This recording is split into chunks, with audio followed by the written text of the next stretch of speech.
Boa noite, estamos iniciando nesse momento mais um programa Discutindo a Notícia, que é exibido todos os sábados das 20 às 20h30 horas pela rede aberta de televisão, na NET, o canal 9, e a Vivo TV, o canal 186. Também você pode ver ao vivo o nosso programa pelo site www.tvaberta.tv.br ou também pelo YouTube. O Discutindo a Notícia tem o seu canal no YouTube. Digitou Discutindo a Notícia e você terá lá todos os programas já editados por nós. Estou com dois catedráticos realizando esse programa Discutindo a Notícia. Fernando Jorge, professor e escritor, na qual tive a honra de ler muitos livros e um excelente escritor em todos os aspectos. Boa noite. Boa noite. Muito obrigado pelas generosas palavras. O amigo está dizendo o que eu costumo dizer para o Raul Jafé, o grande comunicador como o senhor. O senhor está me vendo com lentes de aumento. Não estou vendo não. Eu estou vendo o seu tamanho real e que é muito grande, Fernando Jorge.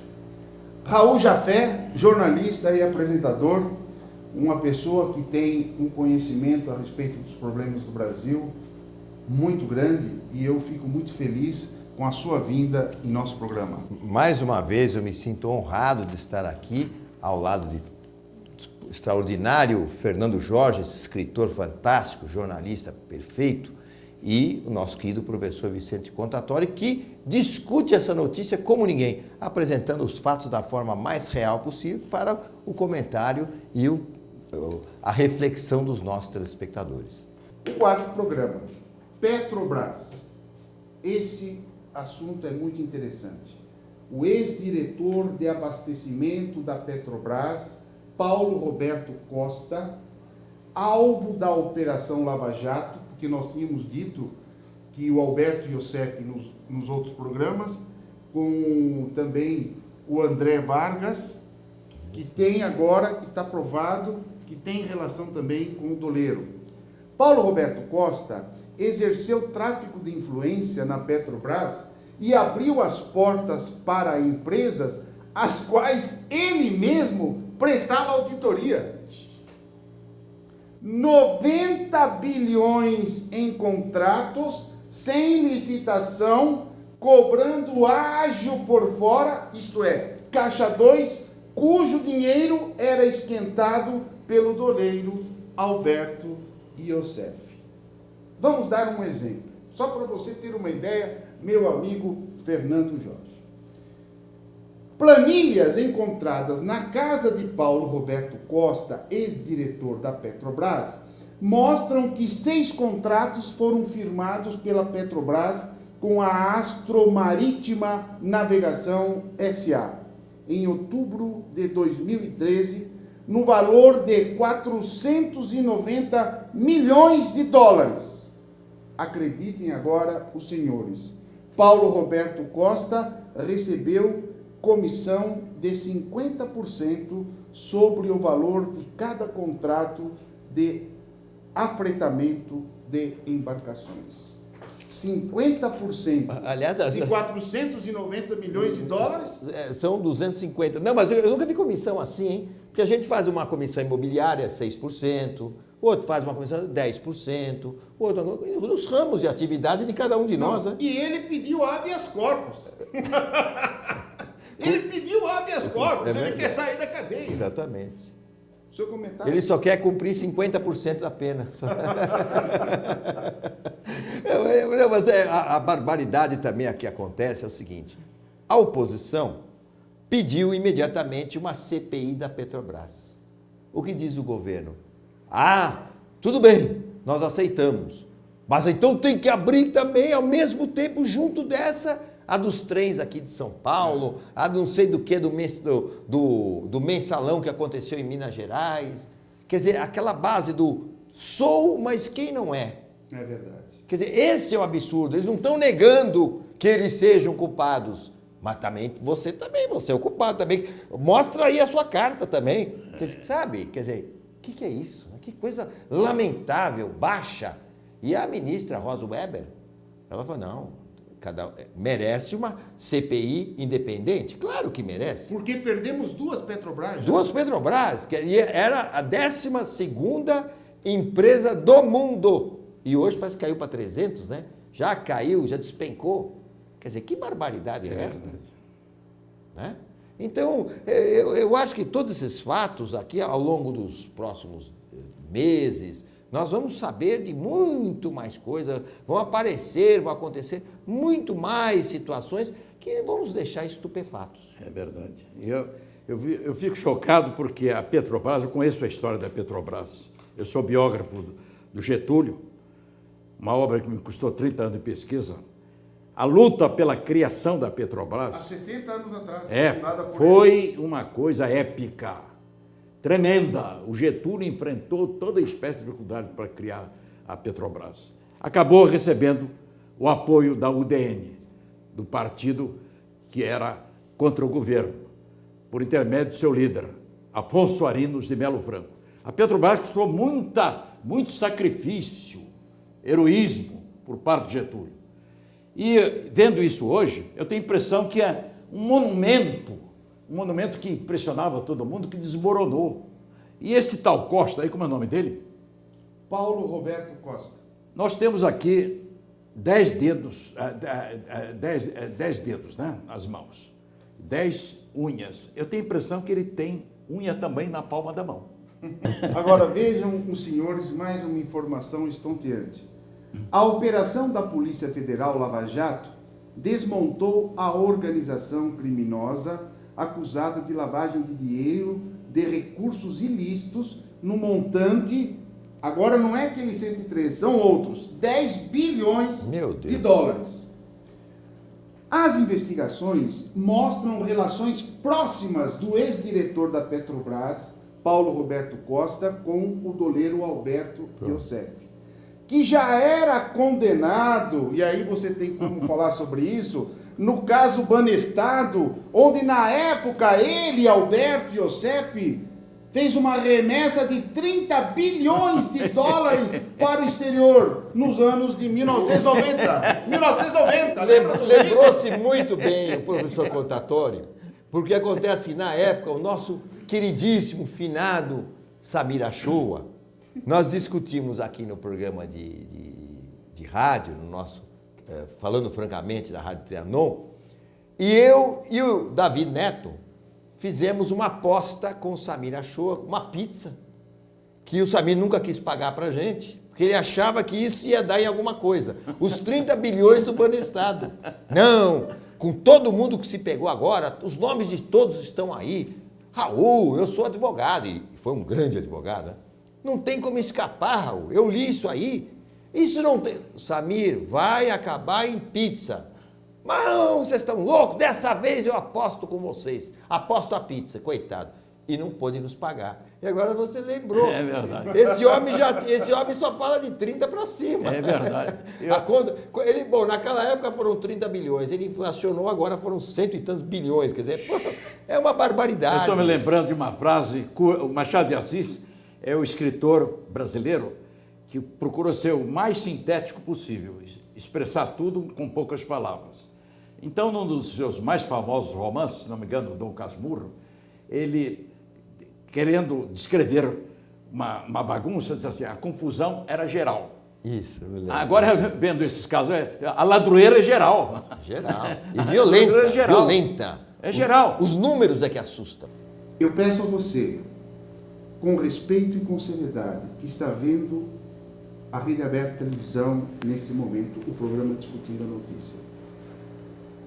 Chegou-se um momento que não dá mais para adiar uma tomada de posição e uma gestão participativa de cada brasileiro e fazer como nós fizemos lá no passado, sair todo mundo na rua e exigir que esse status quo que está aí definitivamente seja eliminado no nosso país. Eu peço as bênçãos de Deus para que Ele nos abençoe, porque todo mundo colhe o que planta. Se você não plantou, se nós não plantarmos a democracia no Brasil, nós vamos colher Cuba, Venezuela e comunismo. Ajuda nós, por favor. Vamos lá, vamos ao nosso país.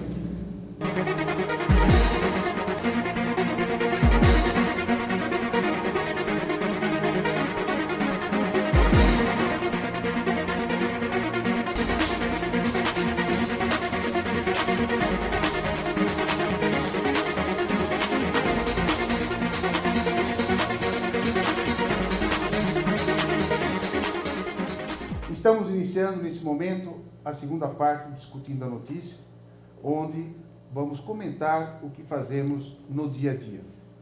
Estou aqui com mais um livro do grande escritor e poeta Fernando Jorge. O nome do livro, Se Não Fosse o Brasil, jamais Barack Obama teria nascido. Neste livro perturbador e sensacional, Fernando Jorge prova documentadamente que, se não fosse a obsessão da mãe de Barack Obama pelo filme Orfeu Negro, baseado na peça Orfeu da Conceição, do poeta brasileiro Vinícius de Moraes, o atual presidente dos Estados Unidos jamais teria nascido. E me diga uma coisa, a relação do presidente dos Estados Unidos com essa peça? Fundamentalmente, eu vou procurar sintetizar.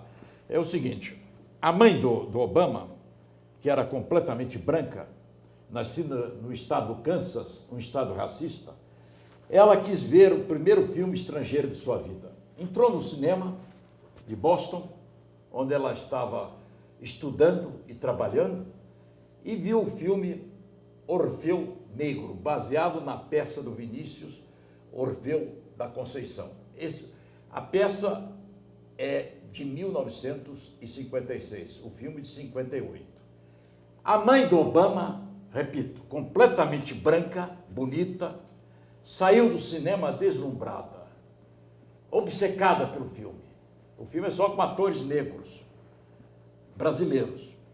Decorre nos 3 dias de carnaval. É uma adaptação do mito grego de Orfeu e Eurídice para uma favela carioca. Ela não parava de falar do filme, que era a coisa mais linda que ela tinha visto. E apaixonou-se pelo filme. Tornou-se obsessiva. Quem conta isso é o próprio Obama, no livro de memórias. Bem, aí ela tinha 16 anos. Um ano depois, ela foi para o estado americano do Havaí, cuja capital é Honolulu. Sabe muito bem que o Havaí é um arquipélago composto de mais de 200 ilhas. Sim. E lá, na Universidade do Havaí, ela ficou conhecendo um rapaz africano, completamente negro, chamado Barack Hussein Obama. E entregou-se a ele. Aí eu fiz uma descoberta, modéstia à parte, sensacional. Eu não sou metido a besta, convencido. Mas eu fiz uma descoberta perturbadora. Eu fiz uma descoberta sensacional. Fui eu que descobri. Eu não sou metido a besta. Eu descobri, eu provo isso no livro, tem até a fotografia, que ela se apaixonou por esse africano e entregou-se a ele, porque ele parecia o irmão gêmeo, o sósia, do ator principal do filme, o Breno Mello. Parecia o irmão gêmeos. Então eu disse, ela se entregou ao pai do Obama porque quis ser a Eurídice dele.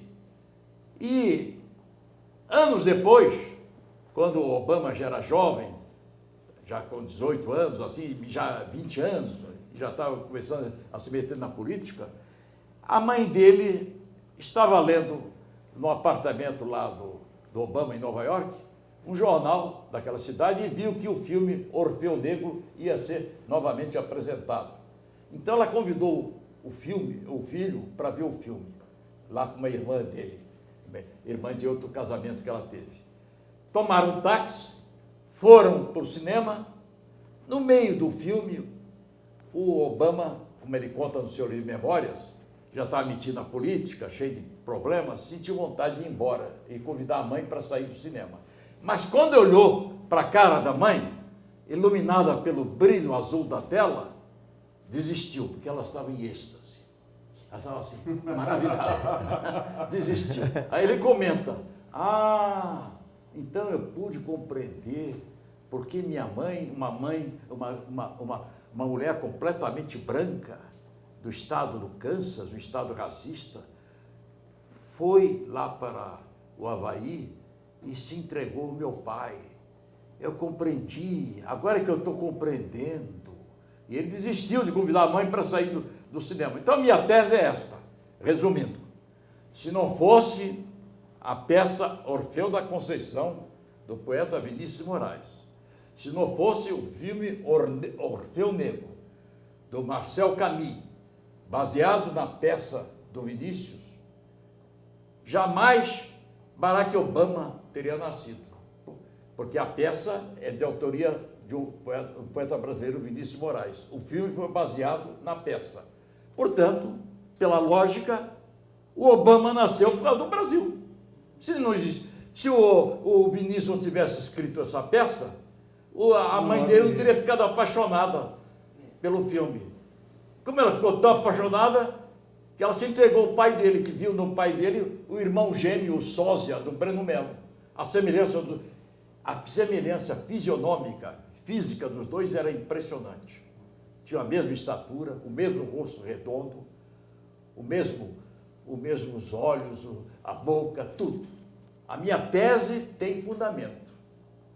O Wisnik, que é colunista do Miguel Wisnik, do Jornal Globo, que leu meu livro e fez um artigo, tem até um artigo aqui, ele disse assim que o título do meu livro parece maluco, é maluco, e que a tese parece maluca, mas que ele concorda com a minha tese, que ele apoia a minha loucura.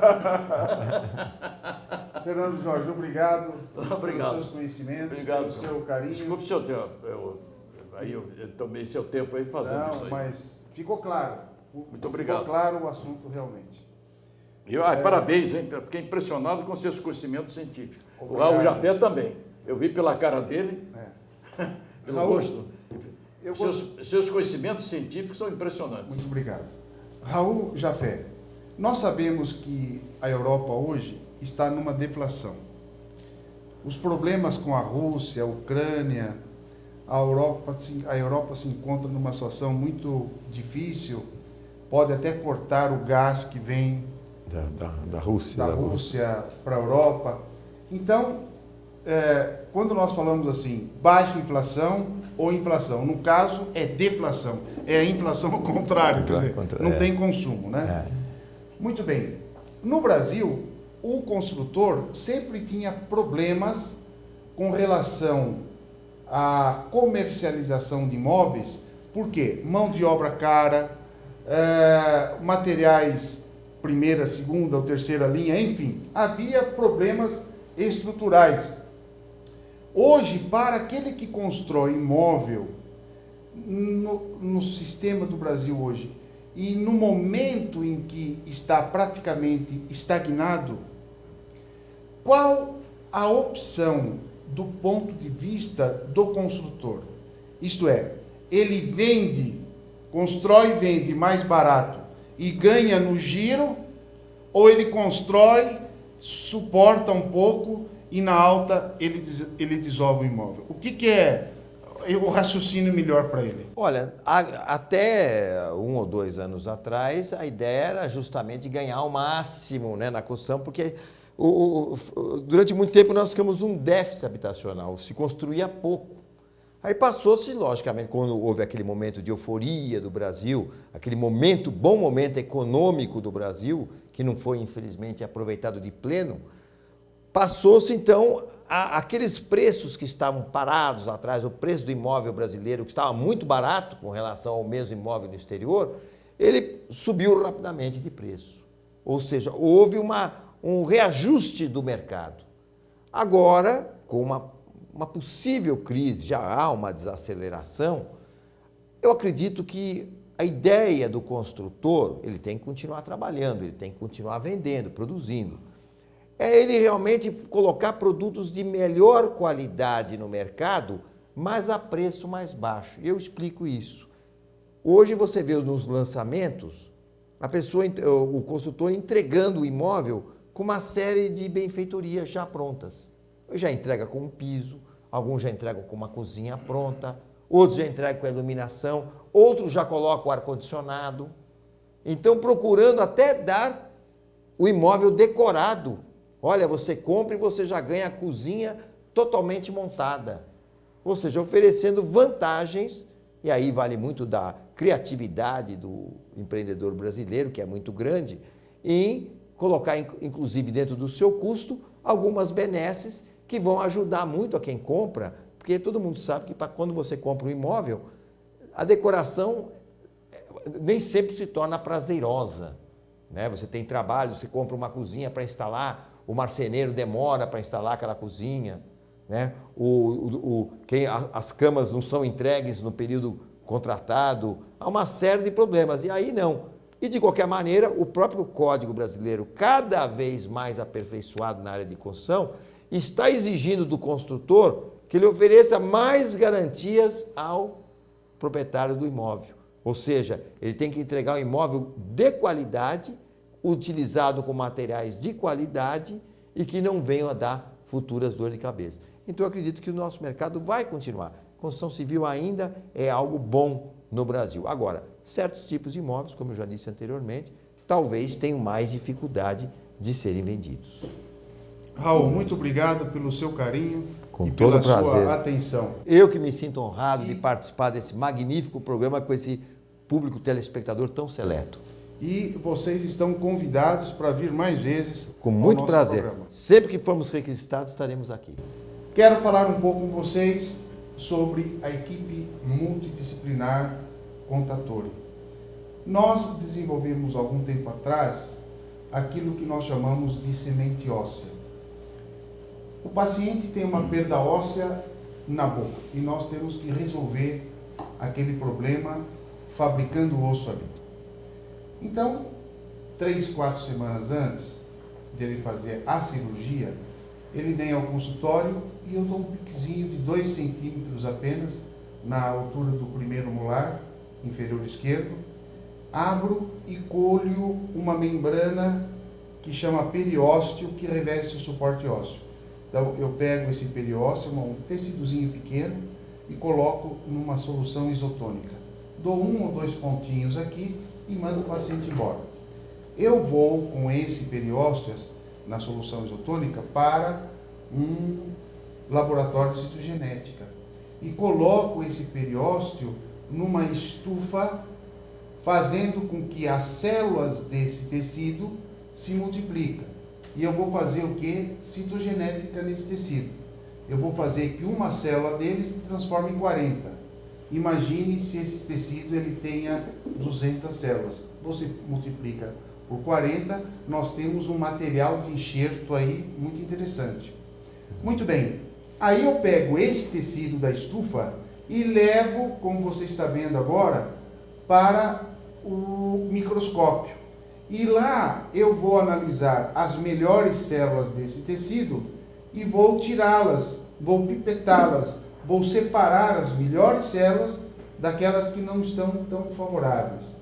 Eu pego essas melhores células e vou fazer um tratamento com ela durante algumas semanas num ácido lático a 250 graus negativos. E vou fazer todo um processo, como vocês estão vendo aí no equipamento, estamos mexendo, estamos executando isso.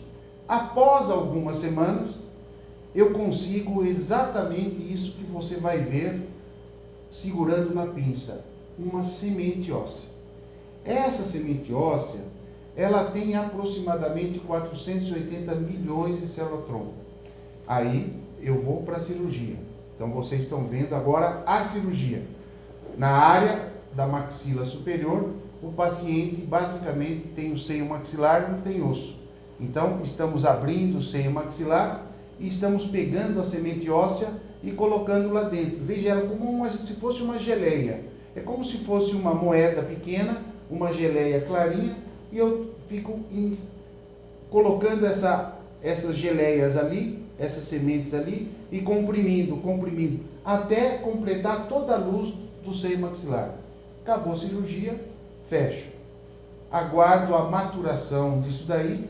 E o que é maturação? A maturação é você esperar a liberação de fatores de crescimento, a liberação de proteínas, moléculas de proteínas, e começar todo aquele processo de osteogênese, osteoindução e osteocondução. Então, 4 meses após, aonde não tinha osso, com a semente óssea nós já temos ali 25, 30 milímetros de osso. E aí, então, com muita riqueza, nós colocamos os implantes num lugar que seguramente nós não tínhamos 2 milímetros para colocar implante. Então, houve uma regeneração óssea guiada, partindo do periósteo, que é uma membrana que recobre o osso. Isso é uma das coisas que fazemos, entre todas, lá no Instituto Contatori. Quero deixar a você o nosso site, que é o www.odontologiacontatori.com.br, e também o nosso e-mail, contatori@uol.com.br. Estamos na zona sul de São Paulo, mais precisamente na Avenida Divino Salvador, número 77. E o nosso telefone é o 50 55 10 15. Vou repetir, 50 55 10 15. Eu e meus amigos desejamos a você um final de semana maravilhoso e com Deus no coração. Até o próximo sábado.